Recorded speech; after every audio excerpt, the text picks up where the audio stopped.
the way the Prophet ﷺ described the month of Sha'ban as a whole is very similar to how the Prophet ﷺ described the days of Monday and Thursday. And then within, so that's midweek, Monday and Thursday are spaced out in the week.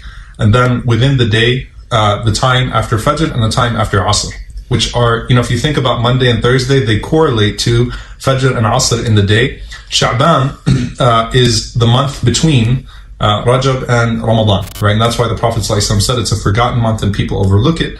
And he also said ﷺ that it is a month in which the deeds are presented to Allah. And we talked about this concept that the deeds are presented to Allah on a daily basis, in the morning at Fajr time, and then Asr in the afternoon. They're presented to Allah subhanahu wa ta'ala on a weekly basis on Monday and Thursday. And then Sha'ban as a month as a whole, the Prophet ﷺ said the deeds are presented to Allah annually in the month of Sha'ban, just as we go into Ramadan.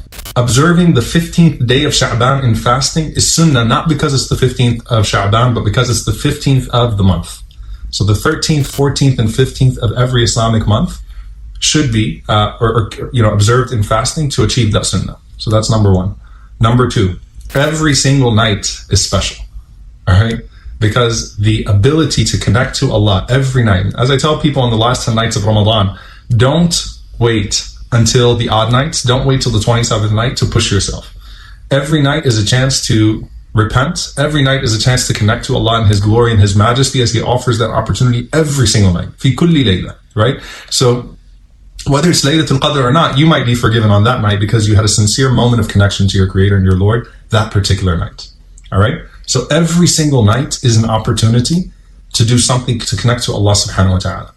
And when it comes to this night in particular, there is nothing authentic about a particular practice, a particular prayer, a particular way of observing this night, okay, in terms of the worship.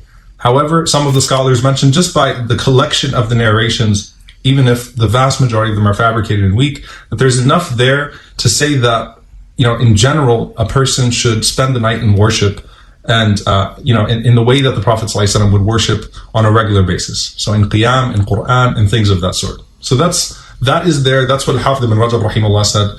So there's no room for innovative practice, but there is precedent that we find from the Imams of the Sunnah that in general, that a person should try to, honor Allah subhanahu wa ta'ala, honor the acts of worship that are already established in the Sunnah on that night.